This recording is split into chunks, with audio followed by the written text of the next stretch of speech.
CBS News Bay Area Afternoon Edition with Ann Makovec. Thanks for joining us this Friday. It is a first alert weather day. The heat ramping up around the Bay Area.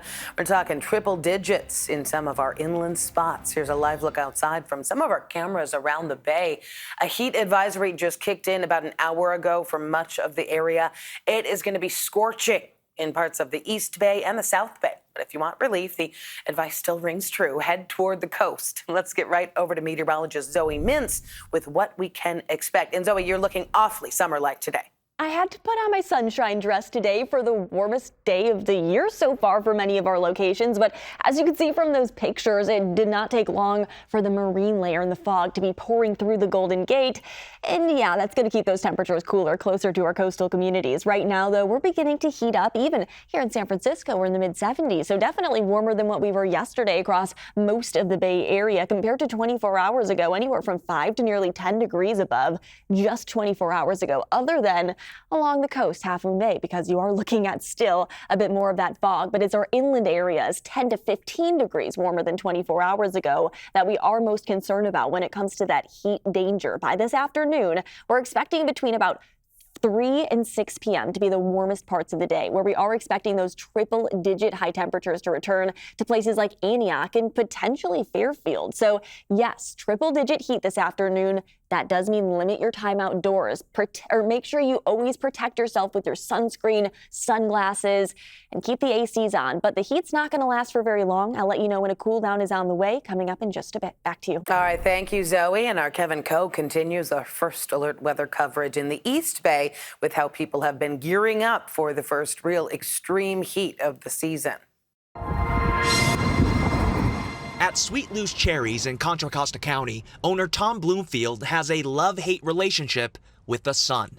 But despite a job that requires him working in the heat, the love outweighs all else. Usually we have far superior weather to the interior Bay Area, except for Friday maybe. This weekend's forecast is less lovable, with parts of Contra Costa County expected to hit triple digits.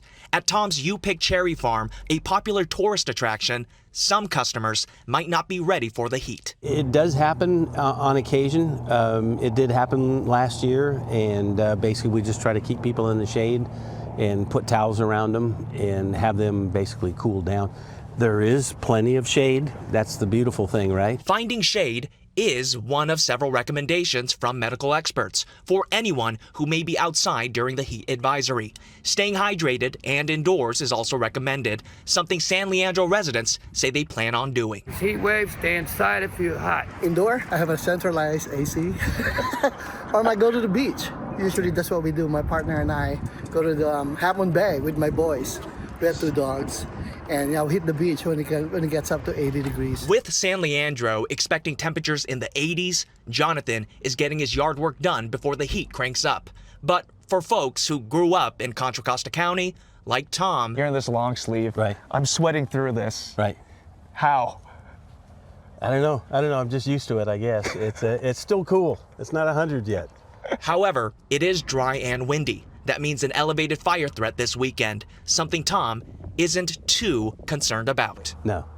Generally speaking, as I'm standing on something that's flammable, this cover crop that we mowed in could possibly catch on fire. And it could possibly burn some of the leaves, but it's not going to kill the tree.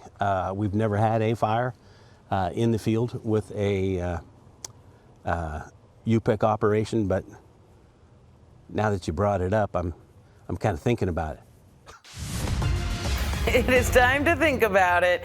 Stay with us for continuing first alert weather coverage throughout this mini heat wave. We're going to have the updated forecast and be tracking the impacts of the heat on air and on our website, kpix.com. We are following a developing story in the East Bay. Students in Oakland mourning the loss of a beloved teacher.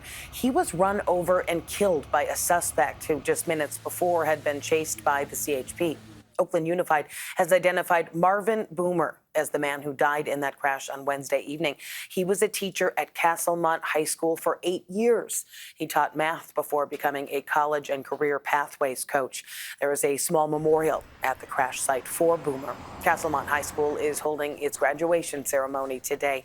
A neighbor's surveillance camera caught the crash, and a warning, it's disturbing to watch. You can see the car there careening through the intersection. It hits a hydrant, and then a tree before hitting Boomer and a woman next to him as they try to get out of the way. She was taken to the hospital. The CHP says its officers backed away from that chase minutes before that deadly collision. This all comes as Oakland police are looking at loosening their rules on pursuits to allow police to chase suspects at speeds over 50 miles an hour without asking permission. But critics of high-speed pursuits question whether they're necessary or safe. It's not like one car stops and somebody jumps out and says, "Oh, I give up, thanks for chasing me." There's a crash one way or another. Is it into a building? Is it into other cars? Or is it, as frequently is, into people? Well, CHP officers arrested the 18-year-old driver, Eric Hernandez Garcia, who was wanted for felony evasion. A candlelight vigil is going to be held for Mr. Boomer tonight at 6 p.m. Police investigating a hit-and-run crash that left one person dead in San Jose. Two pedestrians were hit near Virginia Street and Almaden Avenue just before 3 a.m. One of them was taken to the hospital but later died. The driver left the scene but was eventually arrested. Police are asking people to avoid the area while they investigate. Health officials in 2 counties are warning about a potential exposure to measles. A Bay Area resident tested positive after traveling overseas. That person is an adult. They're isolating at home and did not need to be hospitalized. But now the Santa Clara and Alameda public health departments released a list of businesses where this person visited, possibly exposing others. Those locations include the H Mart on Oakland Road in San Jose, the Starbucks on Newark Boulevard in Newark, and the Trader Joe's on Great Mall Parkway in Milpitas. Health officials say while the disease is highly contagious, many people are vaccinated and the region is well equipped to handle the spread. Measles is a disease that is one of the most contagious diseases we know about. We have a very highly vaccinated population, which is why we expect to be able to contain the spread of this disease. Symptoms of the measles include fever, rash, and conjunctivitis. If you might have been exposed and are experiencing symptoms, officials are asking you to call your healthcare provider in advance to let them know that you're coming in. San Francisco Mayor Daniel Lurie warning of some painful decisions as he laid out his plan to address the city's budget deficit this morning. City facing more than $800 million of a shortfall over 2 years.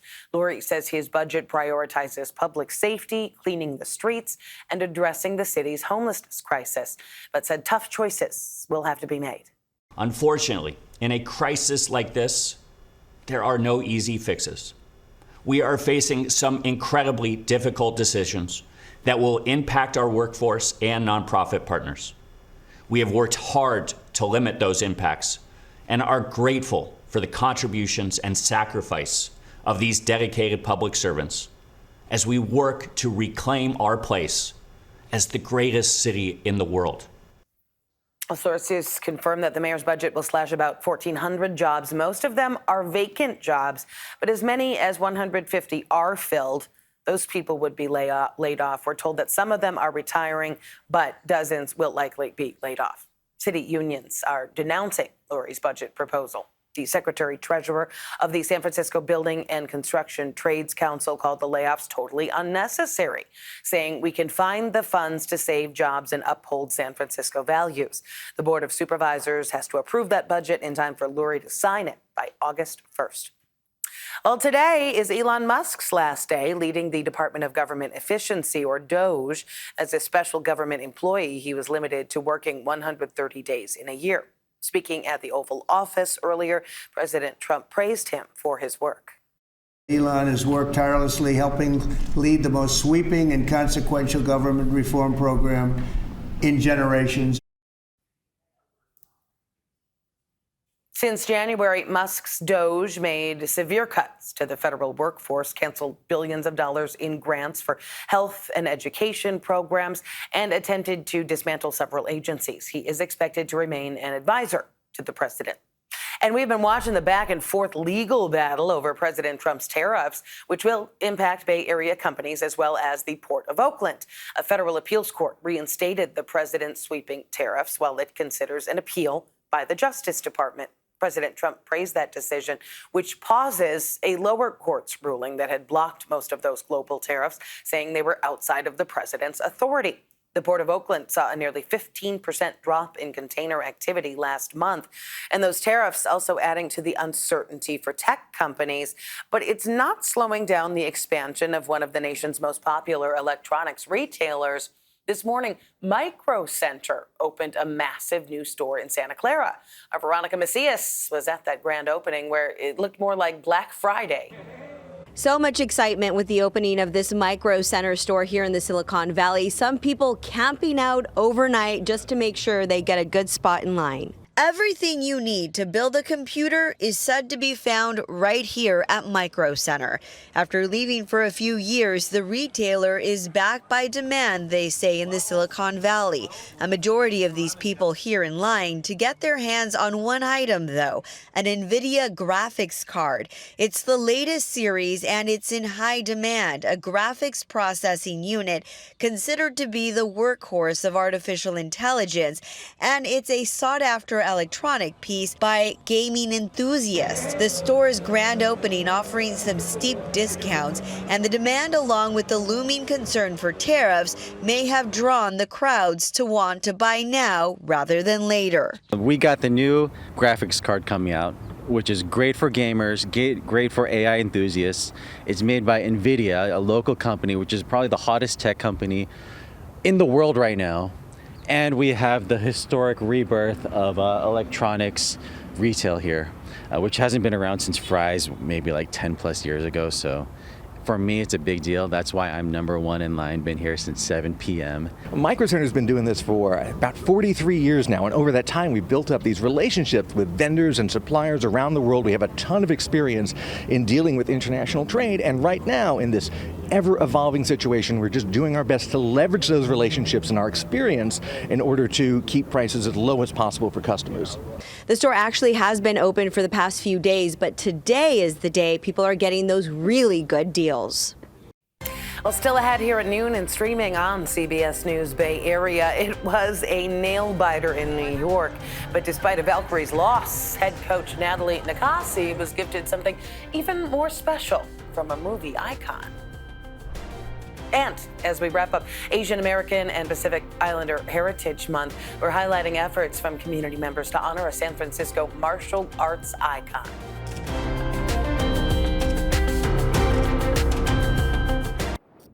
Now, did you catch last night's game? The Valkyries held their own, playing against the Liberty in New York for the second time this week, but it just was not enough to get them that win. The Liberty won the game 82-77. Valkyries now have a record of 2-3 at the start of their first season in the WNBA. And our Matt Lively was in Brooklyn covering the Valkyries. He captured a special moment between the head coach Natalie Nakasi and movie icon Jackie Chan. The actor gifted Nakasi 2 stuffed pandas before the game, and surely those pandas are now some valuable souvenirs. You can watch the Golden State Valkyries take on the Minnesota Lynx. It's coming up this Sunday at Chase Center on our sister station, Pix Plus. Our coverage starts at 5 p.m. Back to our first alert weather, because that's probably our top story today. That is going to affect a lot of people this weekend. Let's check back in with meteorologist Zoe Mintz. Well, the good news, Anne, is it's not going to be the entire weekend. So today and tomorrow are going to be the hottest days. Actually, today is definitely the peak, getting a little bit cooler tomorrow. And Sunday, it's going to be a lot nicer inland. So it really depends on the day that you have plans outdoors. If you have outdoor plans today, it depends on where you're located. If you're closer to the Golden Gate, like here in San Francisco, you see that onshore flow, that marine layer that continues to get funneled through the Golden Gate. And it's a really cool sight to see on our time lapse, but it doesn't take far to get inland and see a lot more sunshine. You can see in the distance that marine layer, but here in San Francisco, we are warming up. We are in the mid-70s here in the city. Well, actually, it says we're in the mid-60s, but there are parts of the city, I promise you, that are at 70 degrees right now, and we're going to continue to warm up throughout this afternoon. We're actually already in the low 80s in Santa Rosa, upper 80s in Concord, and again, we're going to be getting into the 90s and triple digits this afternoon, which is why we do have a heat advisory in effect. The areas that you see in orange, these areas that likely are going to be seeing those dangerous temperatures building in this afternoon. We are going to be seeing those highs sitting in the upper 90s to triple digits, potentially in places like Antioch and Fairfield. And that will likely be the first triple-digit high temperature of the year. The last time that we felt these kind of high temperatures were actually back in October of last year. It's a couple of days ahead of schedule. The normal average first 100-degree day for Fairfield is June 17th. So if we do reach 100, it's not record-breaking, but it definitely is ahead of schedule. The heat advisories will continue throughout this evening, but it's really interesting to see how those microclimates are in full effect. Downtown San Francisco, like I said, going to be warming up mid to upper 70s, kind of depending on where you're located, while closer to the coast, only upper 60s. So it really doesn't take far for those temperatures to cool down, and they're going to continue to cool down into this upcoming weekend and early next week. Upper 90s today, low 90s tomorrow, upper 80s by Sunday and into early next week, getting back down to below average. So kind of a roller coaster of temperatures on the way, but today heat safety is going to be top of mind. Back to you. Thanks, Zoe. As Asian American and Pacific Islander Heritage Month comes to an end, we're taking a look at some of the efforts to honor one of San Francisco's most iconic action heroes. Our Ryan Yamamoto shows us the fight to immortalize Bruce Lee in the neighborhood he first called home. Jeff Chin, who was born in San Francisco's Chinatown, owns one of the largest collections of Bruce Lee memorabilia, including a replica of the yellow jumpsuit from the Game of Death. I consider it one of his most famous suits because it was worn in other movies such as Kill Bill. But for Chin, Bruce Lee is more than just a movie star. He is a hero who he believes should be honored by the city of San Francisco, much like Hong Kong, Eastern Europe, and Los Angeles, who have all built statues of the martial arts icon. A statue is the highest form of honor that you can bestow upon someone. And his wish became one step closer to reality when community leaders held a press conference at the Chinese Historical Society of America Museum to announce the first steps to raise $250,000 to build a statue of Bruce Lee in Chinatown. I think that this statue has an ability to bring a self-directed artwork that stakes a claim for local people in Chinatown to believe in Portsmouth Square as it's changing in the future. The announcement sparking a moment for Chin. So, from my heart, thank you, Bruce. This statue is for you. Thank you. The emotion coming from a time when Chin, as a young boy, was bullied for being Chinese.